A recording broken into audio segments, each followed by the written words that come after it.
concerne évidemment donc la fête de Pessah, on laisse un petit peu de côté la naissance de Noach. Je sais que tout le monde attend avec impatience la naissance, la Brit Mila, le Pidyon Ben, mais on essaiera de le faire bien après. Pour l'instant, donc, on va essayer de voir un petit peu la démarche assez incroyable que Rav Hirsch a par rapport à tout ce qui concerne Pessah.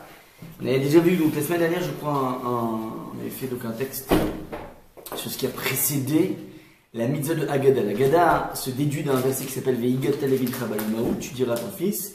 On avait vu en fait les versets qui précédaient qui nous donnaient un petit peu le contexte de la Haggadah. Aujourd'hui, je vous propose de s'attarder sur ce qui peut être considéré comme le point central de la sortie d'Égypte, c'est ce fameux agneau pascal. Ce fameux agneau qu'on a été censé depuis le 10 Nissan, on est sorti le 15 Nissan. Depuis le 10 Nissan, on a pris cet agneau, on l'a placé au chevet de notre lit. Et ça va être le 14 Nissan. Comment dire? Si on regarde donc les versets, alors on va voir très peu de versets parce qu'en fait il est très bavard, le Rav Hirsch. Il a pris un bistouri, il a décortiqué les versets. Vous avez donc sous les yeux le verset numéro donc chapitre 12, verset numéro 3. Donc juste je vous donne au tout début, je peux avoir un texte s'il te plaît? Donc juste le contexte. Alors le contexte c'est le suivant. Parashat Bo, Vayomer Hashem al Moshe ve'al Aaron be'eretz Mitzrayim lemor. C'est donc dans la terre d'Égypte que Hashem s'adresse à Moshe et Aaron en disant Achodesh azelachem rosh chodeshim. C'est un verset très connu. C'est la première mitzvah qui a été donnée aux Juifs en tant que peuple, le fait de sanctifier le Chodesh. Chodesh azelachem rosh chodeshim, il est pour vous. C'est vous qui détenez les clés de ce qui s'appelle la sanctification du temps. C'est là où est notre lieu de construction et d'épanouissement. Rishon ou lachem les Chodshei Hashana, ça va être le premier mois des années. C'est pas ces deux versets qui m'intéressent, c'est maintenant ce qui va initier le devoir du Korban Pessah, du sacrifice de Pessah. Le texte dit la chose suivante, on fait super attention. Daberu el kol adat Israël les morts. Parlez donc à toute adat, c'est la communauté Israël, la communauté d'Israël, les morts en ces termes. Be'asan la Chodesh Azé, donc le 10 de ce mois on était à Rosh Chodesh, et on nous prévient 10 jours avant, donc le 10 du mois, Veikru la M, et vous prendrez. C'est bizarre, pourquoi Veikru la M? Ouais. Veikru la M, j'avais un doute sur la M. Donc vous prendrez la M, Veikru, et ils prendront, pardon, la M pour eux. Ish, un homme, c'est littéralement donc un agneau, les Beit Avot par famille. Beit Avot c'est une famille, c'est la Baït, une maison par famille. Premier verset, je voudrais qu'on analyse ensemble, on va revenir dessus. Ve'im yimaat abaït. Littéralement, ne faites pas attention à ce qui est marqué sur la droite. Ve'im et si, imat. Peu, c'est amenuiser la maison. Donc, si la maison c'est amenuiser, je traduis au sens littéral, ça a a priori aucun sens. Miyot, missé. D'être. Donc si cette maison c'est amenuiser, d'être, je vais rajouter affilié à un agneau. Donc si cette maison c'est rapetissé d'être affilié à un agneau, velakar ou il prendra lui, donc apparemment le chef de famille, ou Shreno Karov el Beto, et le voisin qui est à côté de lui, Bemirsat Nefashot. Alors, Mirsat Nefashot, il faudrait qu'on traduise, eux ils traduisent selon le nombre de personnes, donc à concurrence littéralement du nombre de personnes. Ish Lefi Orkolo, un homme selon sa quantité, sa consommation. Ta reçu à la C, tu l'imputeras, on pourrait dire, un petit peu comme dans les systèmes de contrôle de gestion, tu imputes des frais, tu vas les imputer à l'AC sur cet agneau. C'est le deuxième verset qu'on va voir. Et enfin, le verset va nous dire, on va voir donc normalement Gimel Dalet Hevav. Je ne sais pas si on a le temps de faire plus que ça, c'est déjà complexe comme ça. Le C en question, cet agneau, il est tamim, il est parfait, ça veut dire sans défaut. Tam indique la notion d'intégrité. Donc en fait, un c'est intègre, c'est pas il triche pas au poker, c'est que tout simplement il est sans défaut. Zahar, il est masculin, Ben Shana, âgé de 1 an, Yelachem. Il sera pour vous min hakevasim, au min ha'izim tikachu. Tu pourras le choisir parmi les brebis ou parmi les chèvres. Et le texte clôture en disant Vaya lachem mishparat, et ce sera pour toi une garde, tu devras le tenir gardé, donc du 10 au 14. Ad arba asa, donc tu vas te taper une garde de 4 jours. Ad arba asa, jusqu'au 14e jour. La chodesh azé de ce même mois, du 14 Nissan. Veshachato auto, tu vas tu vas lui faire la shrita, donc lui faire l'abattage, tu vas l'abattre. Kol ke'al adat Israël ben ha'arbaim, toute la communauté d'Israël ben ha'arbaim entre les, vers le soir, entre les deux soirs. Voilà un petit peu donc. Avant donc d'utiliser le sang de l'agneau, on va l'abattre. Et voilà ce qui est prescrit. Bon, pour l'instant, est-ce que vous avez d'abord des questions à poser, des remarques à faire? J'ai envie de dire, jusqu'à présent, sans regarder la Hirsch, j'avais toujours lu ce passage comme étant un passage circonstanciel. Petit point de pratique, mais point circonstanciel de temps, de lieu, de... Bon. A priori, pas grand chose à exploiter. Enfin, toujours comme ça, a priori, quand on n'a pas pénétré le texte. Mais... ça, c'est, comment dire, ce que l'on pourrait dire à priori. Maintenant, à vous de jouer. J'écoute pour décortiquer le texte. Il y a plein de questions posées.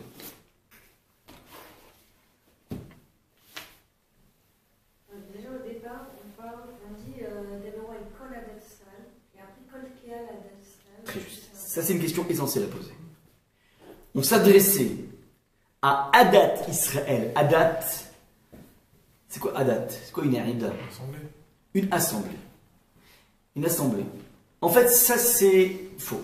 C'est faux, ça veut dire oui, c'est vrai que c'est une assemblée d'individus, mais ça nie, si tu veux, la racine sémantique de Aïda. Alors, Edout c'est jugement, mais là, en l'occurrence, on retrouve Adat, Aïda dans Ya'ad. Ya'ad, c'est un objectif.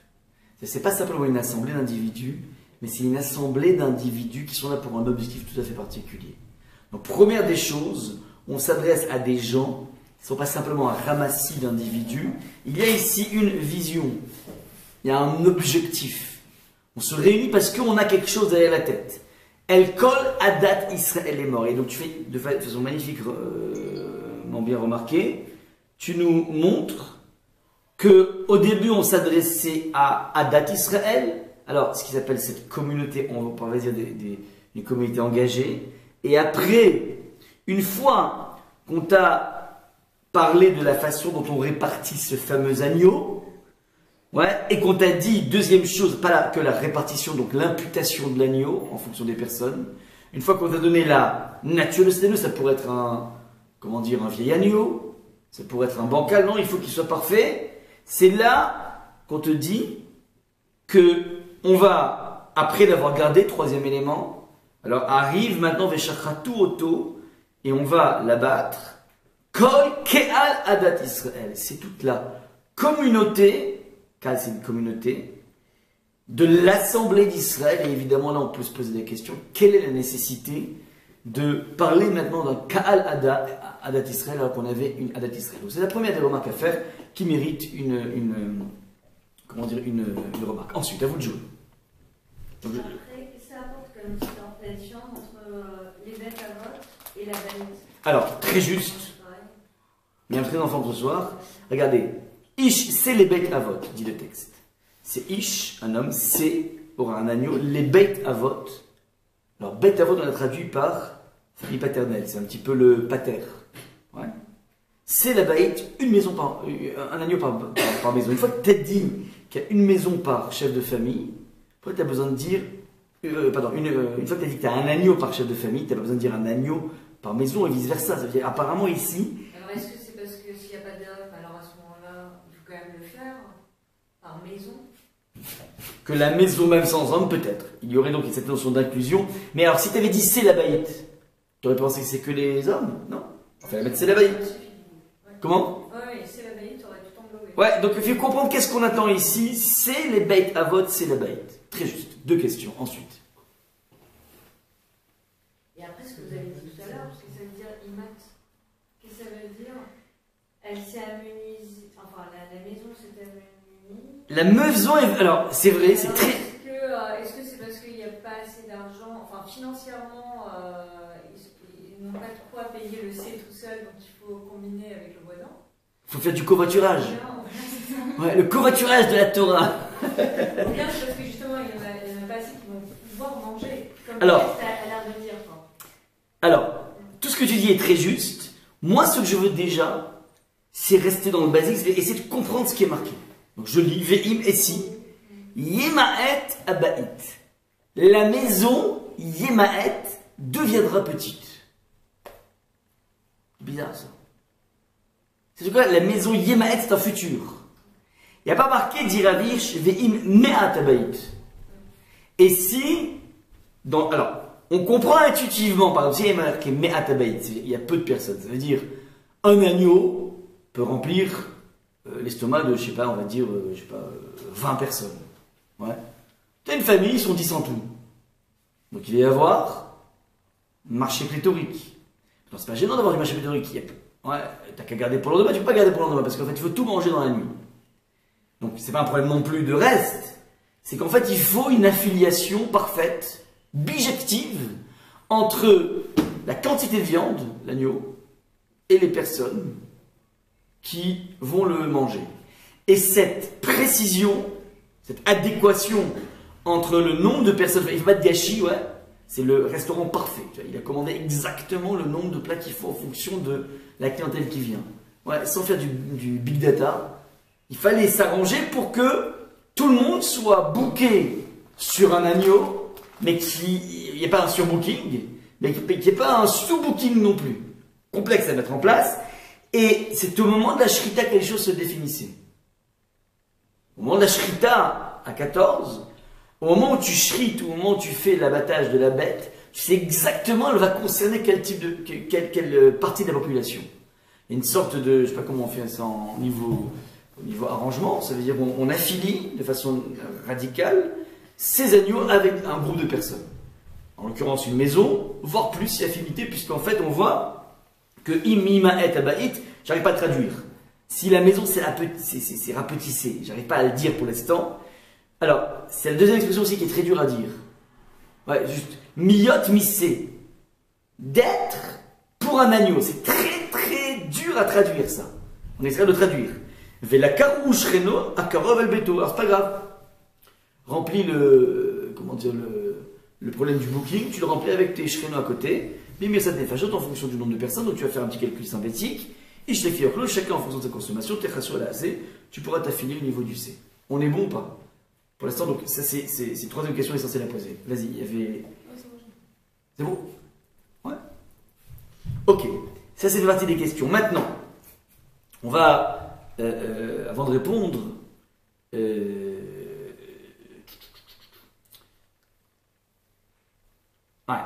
Il faut essayer de comprendre.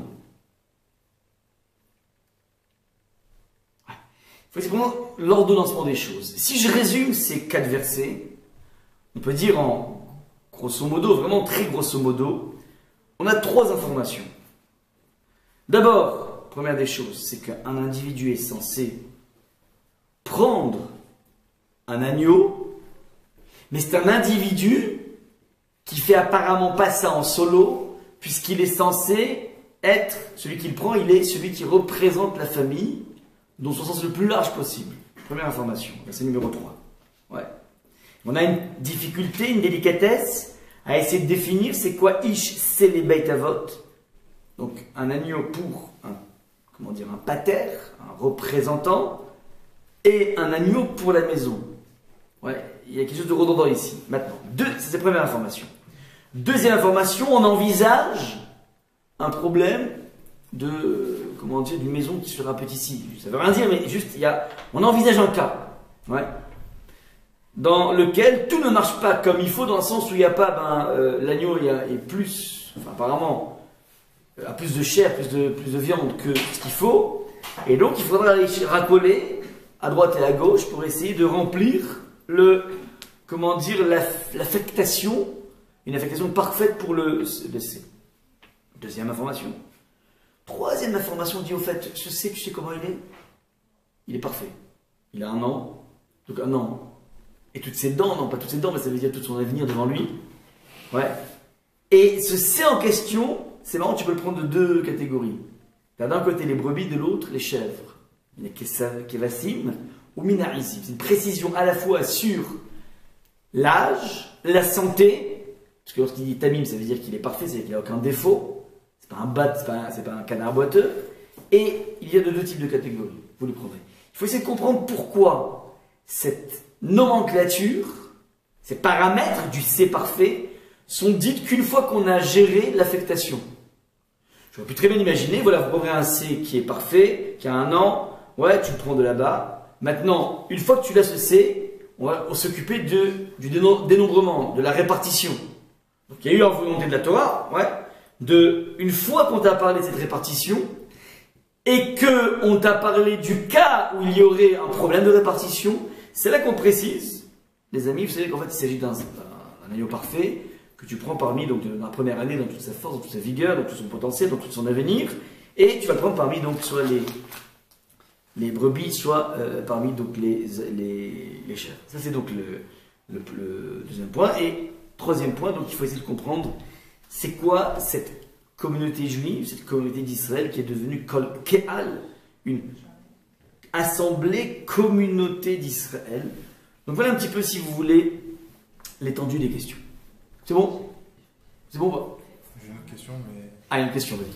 Pourquoi est-ce que, après c'est tortue, mais pourquoi c'est le 10, le Corban Pessah? Pourquoi tellement autant de temps en avance? Ouais. Très bonne question. Question de sens. Pourquoi on fait pas ça tchic-tchac, quoi? Le 13, ouais. Le 13. La veille, là, tu prépares, boum, boum, ouais. Donc, quel est le sens? En 2 mots, tu poses la question. Verset numéro 6 t'indique Vaya lachem le mishmeret. Il sera pour vous à garder. Ouais, tu vas donc le garder au frais chez toi. Ouais. Il était attaché au pied du lit. Et tu regardais quel est le sens de cette garde, très juste. Alors, ouais. Ben Arbaïm, c'est Ben Hashmashach. Alors, Ben Arbaïm, normalement, comment dire, c'est à partir de l'après-midi. C'est après le zénith, après Khatzot. Une fois que le soleil commence à... Et d'où on sait c'est parce que Erev, c'est... ouais. Entre les 2 Erev. Il y a 2 Erev. Il y a un Erev qui est le début, alors ravi, je vais parler de ça, qui est le début de la chute du soleil. Et il y a un Erev qui s'appelle le début de la disparition. En fait, donc c'est le processus du Erev, on va dire comme ça. Ouais. On faisait la Shrita normalement du Corban Pessah à partir de Khatzot. Donc d'ailleurs c'est l'heure à partir de laquelle le Chametz est interdit d'après la Torah. C'est que le Chametz est interdit d'après la Torah. Vas-y, pause. Je vas-y ou je finis? Non, je le laisse. Non. Je continue. Je peux finir, non? Donc ça c'est d'après la Torah, rappelez-vous que le Chametz est interdit à la consommation d'après la Torah que à partir de Khatzot, c'est-à-dire cette année à partir de vendredi. Khatzot d'après la Torah, je ne sais pas, ça va faire 1 heure, 1 heure et demie, je ne sais pas, 2 heures. 2 heures. Bon. Maintenant, les Chachamim sont venus ajouter 2 heures au préalable. Donc normalement, je ne sais pas, ça va donner vers 10h30, je pense que ce serait interdit à la consommation d'après les Chachamim. Et ça c'est au niveau de la consommation, et ils sont venus 1 heure avant l'interdiction effective de la Torah, l'interdire au profit. Ça veut dire, même lorsque tu ne peux plus le consommer, tu pourrais au moins le balancer et le donner à une femme de ménage, tu pourrais au moins en profiter et le vendre. Mais tu te rends compte que tu as des actions de Tanzanie. Là, les Chachamim sont venus t'interdire de les vendre. À ce moment-là, tu es foutu. Ouais. Donc ce sont les normes qui ont été mises en place par les Chachamim, que nous respectons bien sûr. Alors maintenant, on va attaquer à brûle pour point cette étude pour répondre donc, à toutes ces questions tout à fait pertinentes qui ont été posées. Vous avez anticipé donc les problèmes de Rav Hirsch. Alors, Rav Hirsch commence par nous dire la chose suivante, verset numéro 3. Daberu el kol adat Israël les morts, en disant mais sans la Chodesh, donc adat on avait dit, un ya'ad, ça veut dire il y a une destination. On a envie de faire quelque chose, d'avoir un but commun. Mais sur la Chodesh, c'est le 10e de ce mois, veikrou la haine, et vous prendrez la haine. Ils prendront pour vous Ish, un homme, c'est les Beit Avot. Un agneau, les Beit Avot, pour tout son clan, sa saga, on pourrait dire, c'est la Beit. Un agneau pour, comment dire, la Beit pour la maison. Ouais, ça, c'est donc la prescription. On marque une pause ici. On essaie 2 minutes, et c'est là le génie de Rav Hirsch, de se mettre dans le contexte des Hébreux qui sortent d'Égypte. Et le Rav Hirsch nous précise que un Éved se définit comme étant tout d'abord une personne qui n'est pas un individu. Ce n'est pas un individu singulier, c'est un numéro. On est venu dans l'esclavage d'Égypte petit à petit chosifier les individus, c'est des choses les individus. Et vous savez comment dans l'esclavage d'Égypte, lorsqu'on fait des projets pharaoniques de construction de pyramides dans des terrains marécageux, l'homme n'est qu'un outil de production et s'il meurt, alors on le remplace par des dizaines d'autres d'esclaves. Ça, c'est la lecture qu'on a d'un homme lorsqu'on gère des hommes en tant qu'esclaves. L'esclave n'est qu'une force de travail. Il y a malheureusement aujourd'hui encore de l'esclavagisme, ouais, parce que, comment dire, les fameux tapis persans, ouais, sont en général faits par des enfants de 5, 6 ans, 7 ans, qui coupent pendant 10 heures, 12 heures par jour et qui finissent aveugles. Ça, on les a utilisés comme des machines singères, pareil. Ouais, un homme, c'est finalement pas plus qu'une machine singère, c'est la façon dont on a de regarder les gens. Premier point. Deuxième point, un esclave n'a rien. Il n'a pas de propriété propre. Ce qu'il a, c'est pour son maître. Ouais, ça glisse. Il n'a pas de singularité, il n'a pas de propriété. Et troisième élément, ouais, il est dans un rapport d'inégalité majeure. Il y a les maîtres et l'esclave. C'est un rapport tout simplement vertical. Ce verset, qui est la deuxième mitzvah qu'on donne aux Juifs après la sanctification du temps, qui est un petit peu une mitzvah qui va se trouver, qui va se loger. Ouais, théoriquement, c'est vrai que c'est le peuple juif qui peut décréter le temps, mais finalement, c'est la caste, entre guillemets, les Tamid et Khamim. C'est Moshe. Ouais, c'est le Beth Din qui va décréter le temps. Donc ça ne concerne pas vraiment le commun des mortels au niveau de la mitzvah. C'est pas toi qui l'as fait. C'est des grandes personnes qui la font. Donc tu n'es pas impliqué, tu vis ton temps grâce à cette sanctification du temps, mais ce n'est pas toi qui as été actif. La première, donc, si vous voulez, mitzvah active du juif en tant que peuple, elle est précédée, et c'était une question qui nous a échappé, qu'on aurait pu poser, Veikrou lahem ish, c'est un homme, c'est un agneau. Tu peux peut-être dire Veikrou lahem c'est. Ils prendront pour un c'est. Pourquoi tu dis ish, c'est un homme? Ça veut dire que on enjoint un homme une possibilité d'acquérir quelque chose. Il sort de sa condition d'esclave. La karat en hébreu, qui ikar ishisha, c'est un vocable qui indique le rapport de lien intime. On se lie avec l'objet qu'on a acheté. Donc, veikrou lahem ish, il est ish. Première des choses, on lui permet de s'approprier les choses. Premier élément. Les Beit Avot. Là, on va dire en fait qu'ils prendront chacun prend un animal. Ouais. Et après, vraiment, c'est Oh. un par On y arrive, c'est juste. Donc si tu dis que chacun prend le sien, ben chacun a le sien, c'est comme le iPhone, je veux le mien. On n'a pas un partage de iPhone. Ouais, on n'est pas dans la Uber société, c'est pas possible. Donc, que veut dire si tu dis que Ish, il prend, pourquoi c'est les Beit Avot d'un coup? On te parle ici d'une sorte de micro-communauté, une sorte de famille. Élément de réponse, il y en a un qui peut prendre pour tous, c'est-à-dire Shuro chez la dame Kamoto. Que veut dire Shaliar? Un Shaliar, c'est-à-dire celui qui a été envoyé le mandé, est comme celui qui envoie. Ça veut dire quoi ça? Ça veut dire l'égalité entre les individus. Je peux faire un acte pour toi, et tu peux faire un acte pour moi. On abolit cette relation verticale maître à esclave. C'est bien parce que nous sommes égaux que je peux faire un acte qui aura un impact pour toi. Je peux t'acheter quelque chose et tu es Zohra. Comment on fait des cadeaux Shabbat, c'est complexe. Alors, on fait acquérir quelqu'un la veille du Shabbat pour l'autre. Zachin le Adam chez le Bespanav. On peut acquérir quelque chose, transmettre quelque chose pour quelqu'un qui n'est pas là. C'est-à-dire que lorsque moi je vais donner le cadeau à Shimon, eh ben, Réhouven, à ce moment-là, ça appartient à Réhouven. Il est dans la main de Shimon, mais comme c'est désigné pour Réhouven, à ce moment-là, Réhouven, ça est déjà partie de son capital. C'est le capital de Réhouven. Là-haut dans les cieux, il y a marqué Réhouven sur cette montre Rolex que j'ai offert. Ça, c'est ce qui se passe, ça marche lorsqu'on est à égalité. Donc, deuxième élément, Ish, c'est les Beit Avot. C'est les Baït. Et c'est un élément, le dit Rav Hirsch, qui te permet en même temps, pas que Shali Arshadam Kemoto, qui te permet de mettre en place une micro-société. C'est la Baït. C'est dans le lieu de ta maison que tu vas pouvoir commencer à faire germer cette micro-société. C'est donc les premiers éléments qui sont donnés aux Juifs. Vous vous départissez de cet état d'esclave par un acte d'acquisition, 2, un acte de chalia, ça veut dire que vous êtes capable d'agir pour autrui dans un lien horizontal et non pas dans un lien vertical. Et troisième chose, les bêtes, c'est la bête, on vous crée cette micro-société. C'est pas tout. C'est pas tout.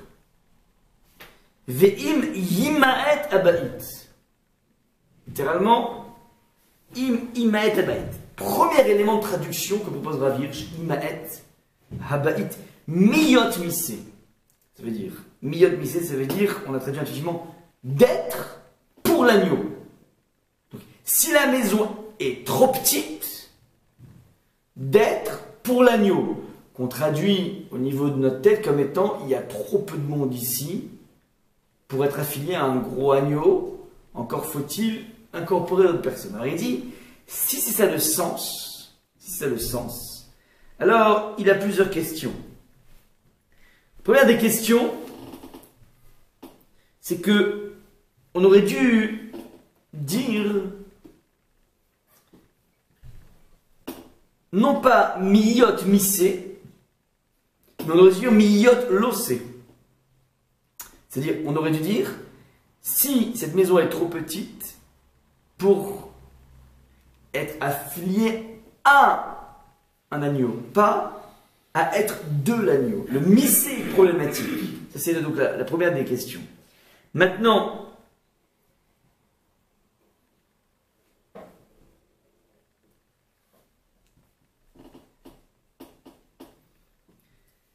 deuxième question que posée par Rav Hirsch.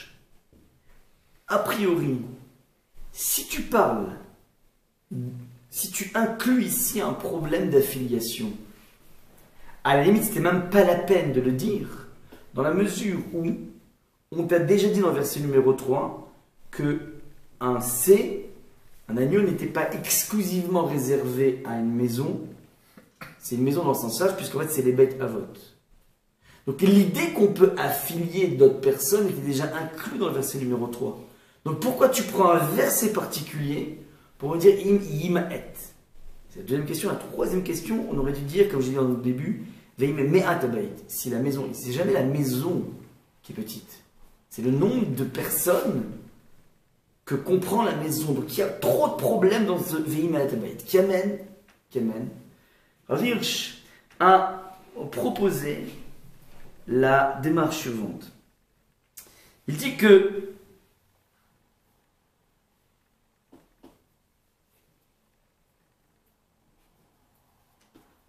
comme je disais en introduction, première loi, on est égaux devant la loi. Première des choses qu'on te dit. Deuxième chose, alors, on peut, dans cette égalité, agir pour autrui par ce principe. Donc, l'égalité permet de pouvoir créer une micro-société. Le troisième, comment dire, est une micro-société avec un lien vertical, puisqu'il y a une tête de famille qui peut, créer cette verticalité. Il y a un troisième élément que vient de donner verset numéro 4, nous dit Rav Hirsch, c'est que il est possible que certains enfants ne veuillent pas être affiliés à cet agneau. Ve'im yimaet abayit, c'est pas il n'y a pas assez, c'est que c'est devenu pas assez. Il y avait assez d'enfants, et il y a certains qui ont voulu s'affranchir. Ne pas être sous la coupelle de l'agneau en question. Et là nous dit le texte que l'affiliation familiale n'est pas une imposition, doit se faire sous la forme du consentement. Imimaet abayit indique la volonté, comment dire, d'une partie, comment dire, de personnes qui pourront décider de ne pas forcément s'affilier à ce Korban Pessah. Ça, c'est donc la délicatesse de ce verset. Maintenant, nous dit le texte, Ve'lakaruhu shreno akarov al beto bemirsat nefashot. Mirsat en hébreu, ouais, alors ils ont traduit par contre, qu'est-ce qu'on retrouve dans Mirsat nefashot? Donc, en l'occurrence, il y avait suffisamment d'enfants, certains sont partis, donc maintenant je dois remplir. À qui je remplis? Avec des voisins. Donc je vais faire un appel. Quelles sont les personnes qui n'ont pas, comment dire, qui n'ont pas le, comment dire, de Korban Pessah, venez avec moi. Donc je vais remplir le manque par les personnes, mes voisins qui sont autour. On est d'accord ou pas? Ouais. Maintenant, le texte dit, on va remplir Bemirsat Nefashot. Ça veut dire, Mirsat vient de quelle racine? Mirsat. Meches qui veut dire? C'est pas couvrir. Les chasot c'est couvrir, ouais. Meches veut dire aussi les impôts. Alors, l'idée est la suivante. On parle du Korban. Pardon? On parle du Korban. Oui, Pessah, oui. Maintenant,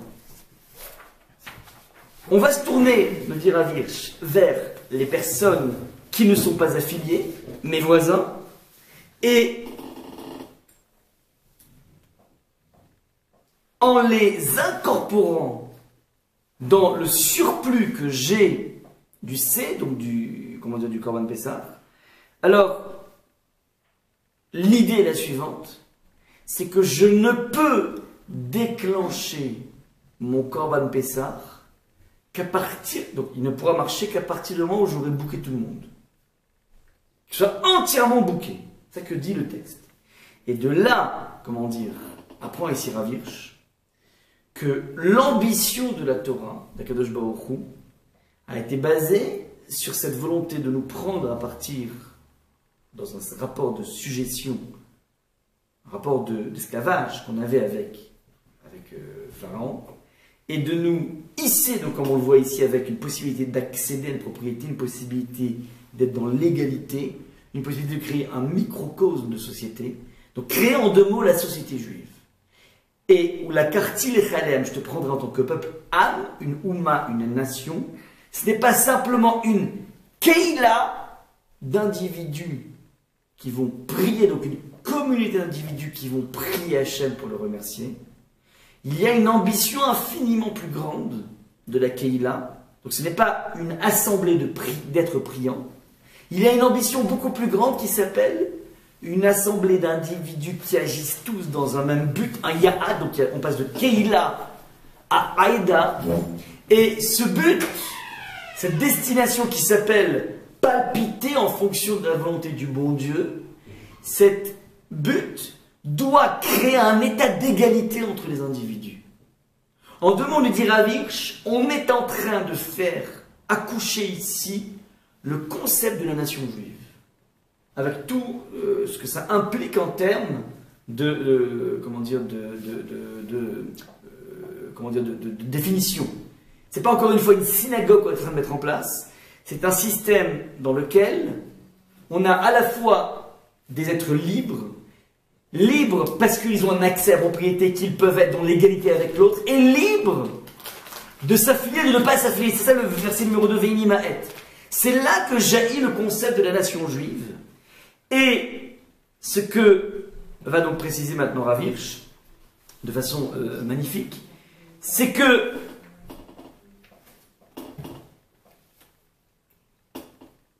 l'idée d'incorporer mes voisins et qu'il soit quelque chose d'obligatoire nous montre la ligne de démarcation extrêmement claire dans le rapport que la micro-société juive va avoir avec les démunis, les personnes entre guillemets non affiliées à la société. De façon générale, pour s'occuper entre guillemets des pauvres, il faut une dose de rachamim, de miséricorde.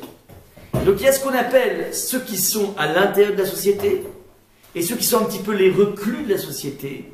Et le trajet des gens riches vers les gens pauvres sera dépendant d'une compassion. Nous dit Ravi, j'ai un truc incroyable ici.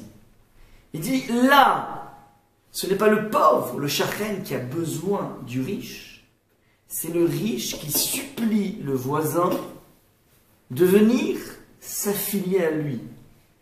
Dans la genèse même de la société juive, on incorpore les pauvres pas avec une sorte d'élan de magnanime, de générosité. On incorpore les pauvres dans une démarche qui s'appelle « j'ai besoin du pauvre ». Et sans le pauvre, je n'arriverai pas moi-même à un degré d'épanouissement. Je ne pourrai pas vivre ma vie sociale et ma vie spirituelle. C'est un changement assez incroyable qui est marqué ici. Im yimaet abayit. Ça veut dire il y a un problème de non-affiliation. Certaines personnes ont décidé de ne pas s'affilier à ce essai. Mais moi, je ne peux pas l'enclencher si je suis trop en solo. J'ai besoin du pauvre, sous-entendu. Que le pauvre s'en sorte, il pourra toujours s'en sortir. Mais là, l'enjeu, c'est que le riche puisse s'en sortir.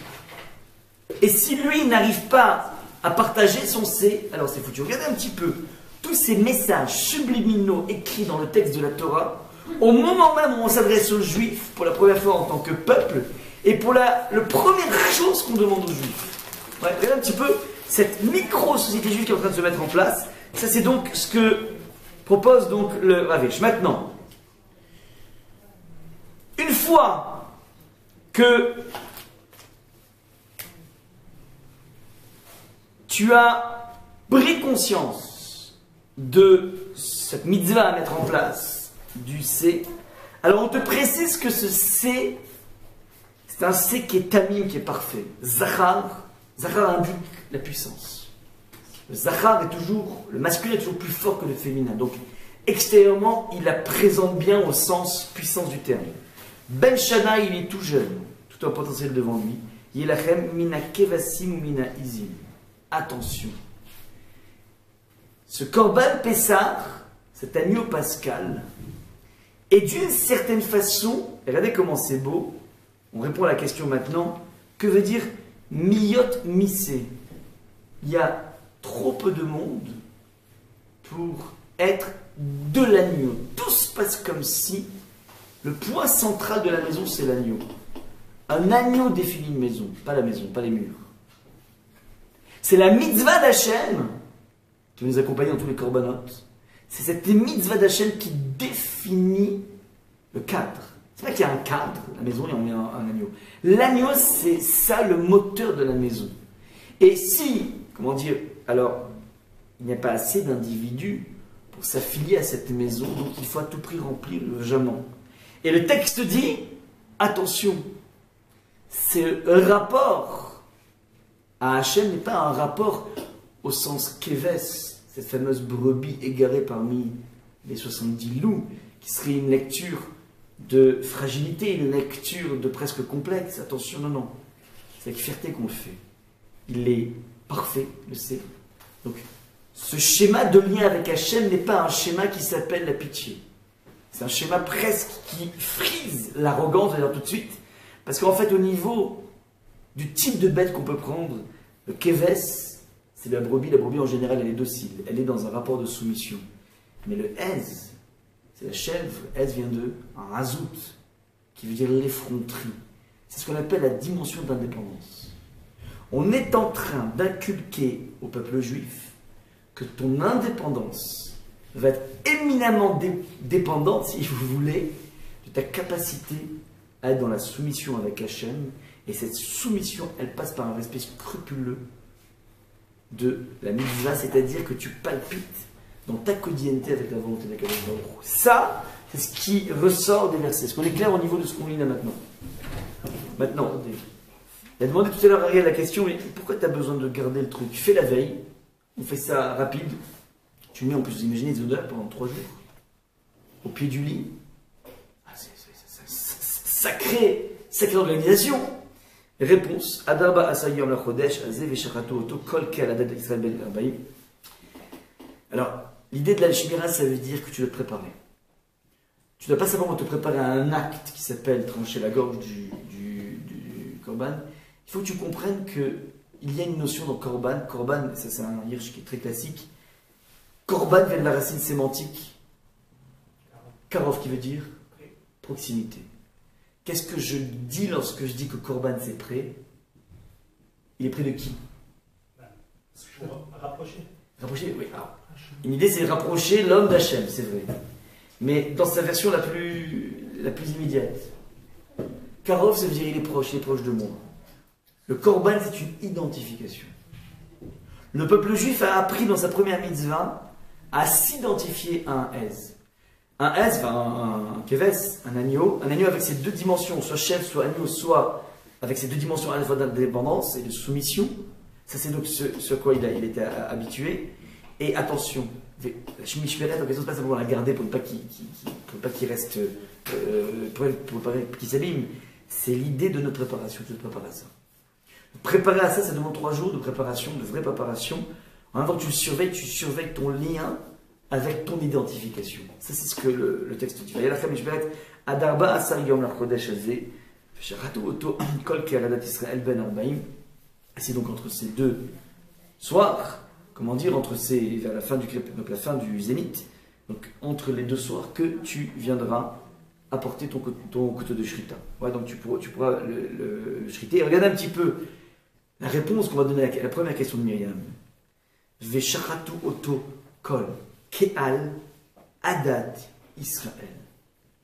C'est au moment où tu as eu ce travail d'identification, ce travail d'affiliation jusqu'au bout qui t'oblige à prendre conscience de la dynamique de ta famille et pas que le devoir d'incorporer les personnes qui sont entre guillemets les reclus, mais c'est pas un devoir de charité, c'est un devoir de mitzvah, c'est pas pareil. C'est mitzvah, mais ça veut dire que c'est dans le cadre du mitzvah. Ta mitzvah n'est pas pleine si tu n'as pas intégré quelqu'un d'autre avec. En tout cas pour ce compte. Au moment où il y a la shrita, avec toute cette préparation, avec toute cette prise de conscience, alors là, ça devient, c'est un Ka'al Adat Israël. C'est une communauté d'individus qui avaient un destin commun, c'est-à-dire pas eux, ils se sont éligibles, mais c'est pas suffisant. Tu n'as pas que comme ciment le fait que vous avez galéré ensemble. C'est un ciment très fort. Hein. Les compagnons d'infortune, se rappellent des années, donc il y a quelque chose qui a été créé. Mais c'est beaucoup plus que ça. C'est beaucoup plus qu'un compagnon d'infortune.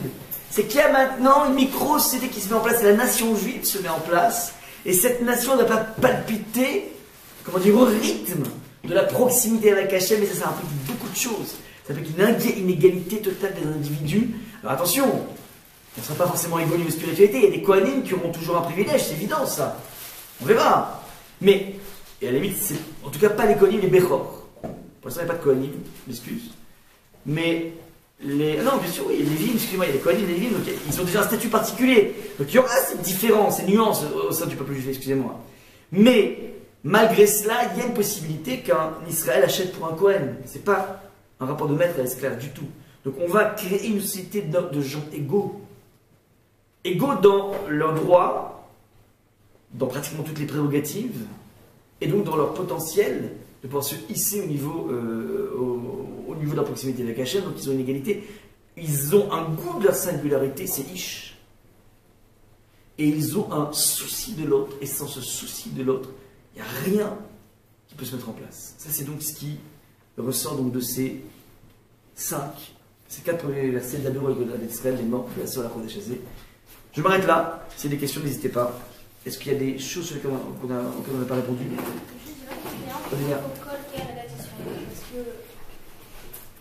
Parce que finalement, ils ont palpité au niveau des mêmes choses.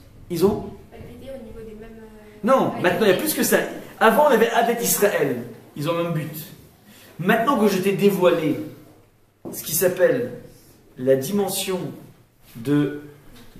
Pardon? Enfin, le souci de l'autre et la construction libre à l'intérieur même du foyer, puisque certains peuvent décider de ne pas être affiliés. une fois que tu as pris ça en compte, et que ce souci de l'autre n'est pas une charité, mais au contraire, une exigence halachique, ouais. À partir de ce moment-là, on peut envisager la véritable nation juive, la Ouma juive, la nation juive. Ouais. C'est des cas par exemple. Jusqu'à présent, c'était juste sortir un esclave de ses conditions d'esclave. Mais à partir de Imiemaet, on peut commencer à inclure cette Kaal qui devient Eda et qui cette Eda devient Eda d'Israël. Pourquoi est-ce que les enfants ils seraient partis? Une décision de ne pas s'affilier à. Tu ne peux pas, comment dire, c'est pas quelque chose qui s'impose de soi-même. Mais c'est une obligation quand même. C'est sûr que c'est une obligation. Mais il ne peut pas y avoir l'aspect coercitif. Il est libre peut-être d'aller ailleurs. Normalement, on a voulu créer cette verticalité ultime du Bet Avot, mais, comment dire, l'enfant peut, théoriquement, peut se désaffilier. Et là, il faudra gérer la chose. C'est pas propre à ce qu'on mais c'est propre à tout. C'est pas tout. Ouais, mais là, là, on est en train de te donner le premier contact du juif avec la Torah. C'est ce qu'on appelle le principe du libre arbitre. Tu ne peux pas, comment dire, imposer par la force. Même la spiritualité. J'ai juste une question par rapport à la deuxième question de Ravir. Vous disiez que du coup, on n'aurait pas besoin de le dire au verset 3, Ish. le fait qu'on peut enfin, au verset 4, de se rapprocher du voisin, parce que dans le verset 3, on précise déjà qu'on peut s'affilier avec quelqu'un d'autre. Ouais, donc, Alors, très bien. Ouais, mais je comprends pas parce que, en fait, dans le troisième verset, on dit quand même, c'est la baït. Et après, il mate à baït. Donc, on n'a pas précisé dans le verset 3 qu'on pouvait s'approcher du voisin. On parle juste de la maison. Enfin, la question, Ok, j'entends. Tu as mené. Ok. Alors, je dis que Ish, c'est les Beit Avot. Ouais. Marqué des inima. Comment? Des inima. Dans le quatrième. Oui, non mais une des questions de Ravir, c'était de dire, elle a repris cette question, de dire que si tu veux me dire qu'on peut répartir ou refaire une distribution des cartes, alors le Beit Avot nous l'indiquait déjà. Ouais. Donc, le Beit Avot nous l'indiquait déjà. Alors, donc forcément, Imimaet Abaït, c'est pas simplement une question de nombre, c'est une question de volonté. C'est ce qu'il a voulu démontrer dans Hirsch. L'idée du problème de la répartition a déjà été, si tu veux, ébauchée par l'idée de Ish et Beit Avot. C'est-à-dire, il y a un chef de famille qui peut consulter, qui peut coiffer plusieurs familles, plusieurs maisons. Alors, on le dit pas, on dit juste Ish, c'est les Beit Avot. Oui, mais une fois que tu dis. Par famille et par maison, c'est la baït. Donc, moi, Non, c'est les Beit Avot. Beit Avot, c'est c'est référent familial. Oui, référent. Et aussi. Oui, mais pour chaque référent familial, moi après ce verset-là, je me dis, je peux pas aller vers un voisin pour compléter mon corban. Je suis forcément affilié à une famille. Ouais. Oui, donc c'est le chidouche du verset numéro 4. C'est ça. Ouais, Mais donc je tu dis. comprends pas la question de Ravir. Oui, ah. C'est deux sujets complètement différents. Bah, tu as raison. Après, rarement. Alors, attends une seconde, je vais revoir cette question, excuse-moi. Dans le troisième, ils disent Dabéo et Kol Adat Israël et moi, Dasna Hadesh, et Koulahem, c'est les bêtes Avot, c'est la baït. Ça, c'est par rapport à l'obligation. On dit comme ça. Il dit Ubelavachi, sans ça, Gvarba Mikrazé. Altikuno, Betsurativ Italiede Aora Shekadma, c'est les Beit Avot. Les filles, Mouta Betzarev Batim Achadim Im Beit Av. C'est les Beit Avot. Donc il dit, on peut, normalement avec ça, on peut affilier plusieurs maisons. C'est, parce que tu dis c'est les Beit Avot. Donc ça veut dire qu'un pater peut avoir, c'est les Beit Avot. Donc lui, il a un agneau. Cet agneau, comment dire, concerne sa tribu. Cette tribu, elle peut être répartie dans plein de maisons. C'est ça qu'il veut dire. Donc ça veut dire j'ai déjà inclus le concept du partage. Donc si le verset veut me dire juste le concept du partage, il était déjà, alors il n'était peut-être pas marqué explicitement, mais à la limite il n'y avait pas besoin de le formuler sous cette forme. C'est une formule, on aurait pu le dire de façon beaucoup plus simple. C'est ça en fait, c'est la délicatesse. Ouais. Et donc forcément, il construit si tu veux son démonstration pour dire que Veimimet Abba'it Miyot Misé indique forcément une notion de volonté. Que cette construction de la société ne se fera pas contre le gré de l'individu. L'individu qui jaillit d'un individu qui est libre, qui n'est pas obligé d'être libre. Il est libre, par définition. C'est ça qui se passe ici.